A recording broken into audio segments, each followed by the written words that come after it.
მოგესალმებით, მე ვარ ბელა ჯაფაშვილი, ილიას სახელმწიფო უნივერსიტეტის ასისტენტ პროფესორი. დღეს ჩვენ ვიწყებთ ახალ საგანს, წყლის ეკოსისტემების კონსერვაციაზე. მინდა გითხრათ, რომ ეს საგანი წარმოადგენს უფრო მსხვილი საგნის კონსერვაციული ბიოლოგიის შემადგენელ ნაწილს. მაგრამ კონსერვაციული ბიოლოგიის როგორც ერთი მთლიანი საგნის აღქმა შეუძლებელი არის, თუ არ გვექნება ჩვენ საუბარი წყლის ეკოსისტემებზე და ამ ეკოსისტემების კონსერვაციაზე. მოგეხსენებათ, რომ წყალი დედამიწის 71%-ს ფარავს და წარმოადგენს ის საარსებო გარემოს ცოცხალ ორგანიზმთა უმრავლესობისათვის. ანუ მტკნარი და ზღვის წყლების გარემომ შეიძლება მოიცვას დედამიწაზე არსებული სახეობების უმრავლესობა. მაგრამ ვინაიდან ადამიანისათვის წყალთან დაკავშირებული კვლევები არის შედარებით უფრო ძნელი, ასევე ამოუცნობი და სახიფათონი არიან წყლის ორგანიზმები, ამიტომ ჩვენ უფრო მეტ ინფორმაციას ვფლობთ ხმელეთის ეკოსისტემების შესახებ, ვიდრე წყლის ეკოსისტემების შესახებ. წყლის რესურსები ძალიან მრავალფეროვანი და მნიშვნელოვანია ადამიანისათვის, თუმცა რესურსების მოპოვება ხშირად ისე ხდება, რომ არ გვაქვს წარმოდგენა იმ პროცესებზე, რაც ამ რესურსების მდგრადობას განაპირობებს. წყლის ბინადრები მსოფლიო მოსახლეობისათვის მნიშვნელოვან საკვებს წარმოადგენს, თქვენთვის კარგად არის ეს ცნობილი. თუმცა, მინდა გითხრათ, რომ ჩვენ არ ვფლობთ რეალურ მონაცემებს იმ პოპულაციების ზომების შესახებ, რომელიც მეთევზეობის ძირითად ობიექტებს წარმოადგენენ. კომერციული მეთევზეობის დომინანტური სახეობები დღეისათვის არის გადაჭარბებულად მოხმარებული, ან მათი რაოდენობა არის საოცრად შემცირებული. ოკეანეები კლიმატის მთავარ მარეგულირებლად ითვლებიან, მაგრამ მინდა მოგახსენოთ, რომ თანამედროვე პერიოდში ადამიანის ზემოქმედება ცვლის და გარკვეულ ზემოქმედებას ახდენს კლიმატის ცვლილებებზე, თუმცა ჩვენთვის არ არის ცნობილი ის ფაქტები, თუ როგორ ზეგავლენას მოახდენს და როგორ შეცვლის ოკეანის სისტემებს ადამიანის ზემოქმედება.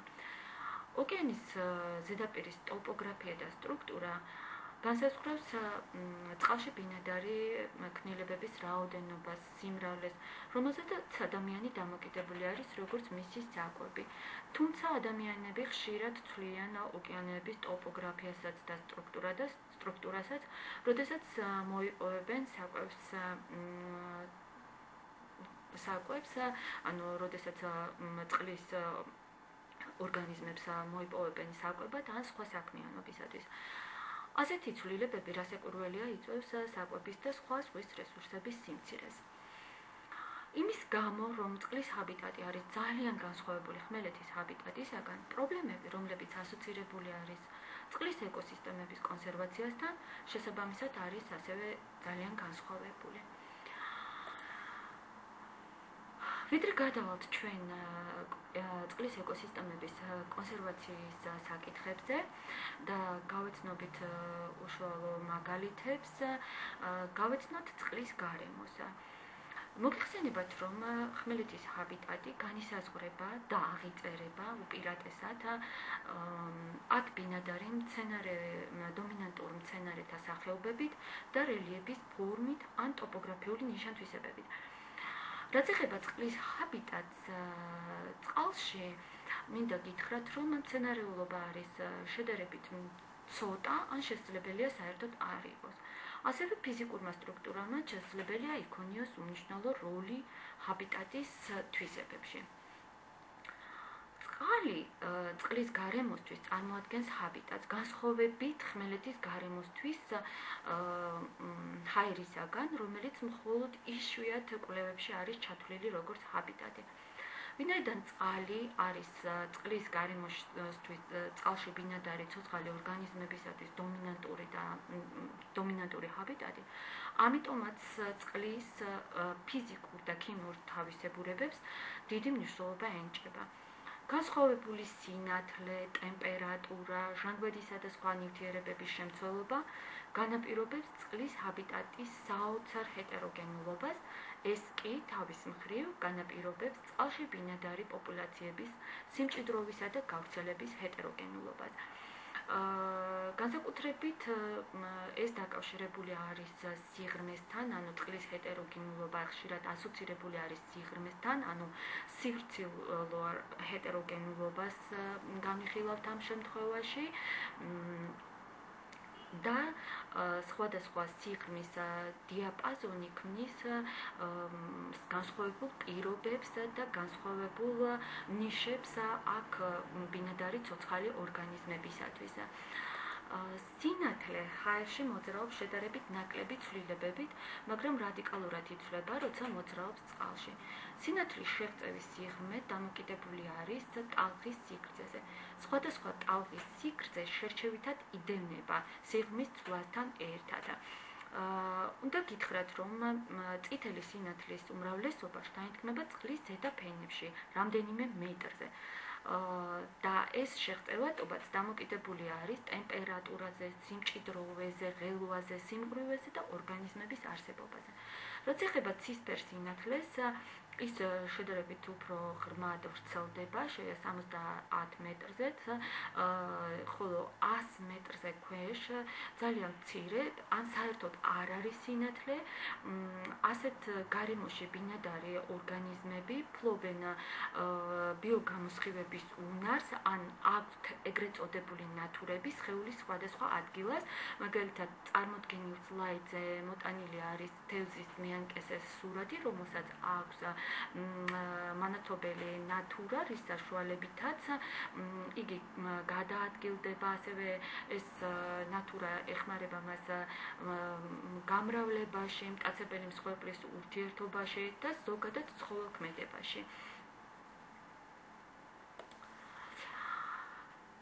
წყალი და წყლის მოცულობა დედამიწაზე წარმოადგენს 1,4 მილიარდ კუბურ კილომეტრს.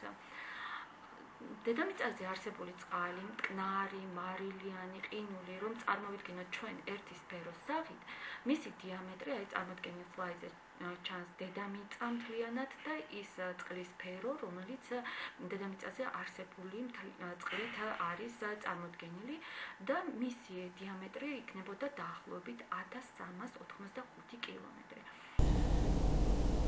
აღსანიშნავი არის, რომ დედამიწაზე არსებული წყლის 97.5% არის მარილიანი წყალი და მხოლოდ 2.5% არის მტკნარი წყალი. ანუ მტკნარი წყლის რაოდენობა არის ძალიან ცოტა და აღსანიშნავი აგრეთვე ისიც, რომ მხოლოდ 1% ამ 2.5%-დან და მთლიანად დედამიწაზე არსებული წყლის მხოლოდ 0.7% არის ადამიანის მოსახმარებლად პარკზე.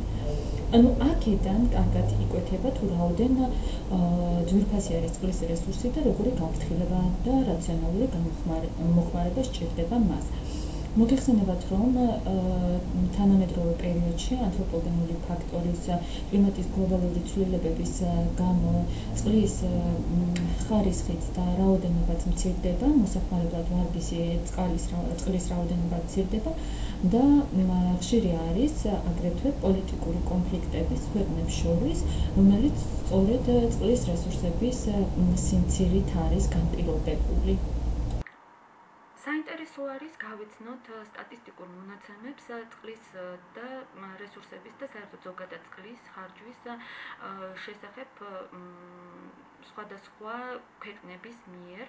მინდა გითხრათ, რომ ამ მხრივ, ანუ წყლის რესურსების და წყლის გამოყენების მხრივ ძალიან ხარჯიანი არის განვითარებული ქვეყნები, განსაკუთრებით ხარჯიანი არის ზაფხულის თვეები.